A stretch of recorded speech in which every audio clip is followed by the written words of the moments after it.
Revisão da Unidade 1, sétimo ano, páginas 5 a 42. Localização do território brasileiro.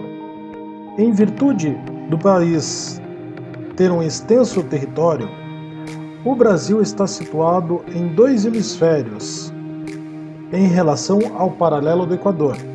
7% de suas terras concentra-se no hemisfério norte, 93% no hemisfério sul e 100% em relação ao meridiano de Greenwich a oeste, sendo que a maior parte se encontra na zona intertropical do continente americano. Suas principais referências cartográficas são a linha do Equador e o Trópico de Capricórnio. A capital do Brasil é Brasília, que está localizado no meridiano 48 graus oeste. Pontos extremos. O Brasil tem 3 limites extremos representados por rios. Ao norte, as nascentes do rio Ailã, no Monte Caburaí, em Roraima. O arroio Chuí, no Rio Grande do Sul, o outro extremo. A nascente do rio Moá, no Acre.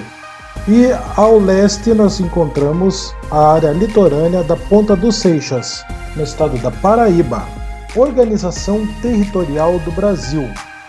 O Brasil apresenta uma organização com 26 estados e um Distrito Federal, entre várias outras propostas que existem ao longo de vários anos de regionalização. Destacam-se a regionalização econômica do Brasil e a regionalização oficial do IBGE.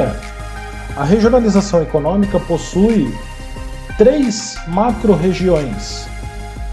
A do Brasil, oficial pelo IBGE, apresenta 5 grandes regiões. Fusos horários brasileiros.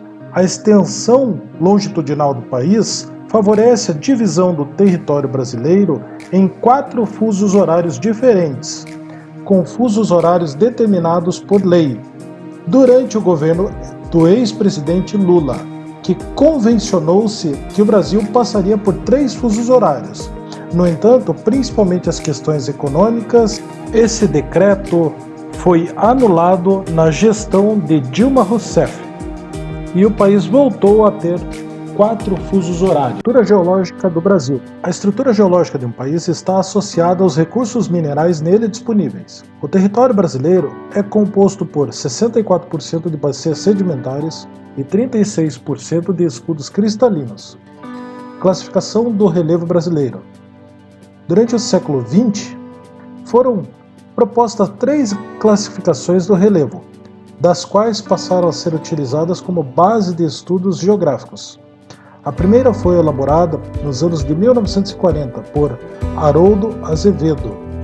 Nas décadas de 1960, outra foi produzida pelo professor Aziz Absaber. Mais recentemente, Jurandir Ross formulou um sistema baseado em imagens de radar coletadas durante décadas entre 1980 e 90. Formas do relevo brasileiro. O Brasil é formado por 3 características de relevo: planaltos, planícies e depressões. Os planaltos são superfícies com altitude superior a 200 metros, nos quais predominam os processos erosivos sobre as rochas cristalinas ou sedimentares. As planícies são áreas com altitudes inferiores a 100 metros, que predominam os processos de sedimentação. As depressões são grandes áreas com superfícies suaves inclinadas a altitudes que variam de 100 a 500 metros. Nelas, os processos erosivos são predominantes. Principais características da hidrografia brasileira. Ocorrência de rios caudalosos. Isso significa que os cursos d'água são volumosos, com rios, na maioria dos casos, perenes. Domínio principal em foz tipo estuário, ou seja, alguns rios que desaguam diretamente no oceano. Regime brasileiro são predominantemente pluviais, quer dizer que o período de cheias e de vazantes é determinado pela ocorrência das chuvas. Modesta quantidade de lagos. Parte da revisão. Clima e bioma brasileiro. Os climas brasileiros estão ligados, associados diretamente à posição geográfica do país.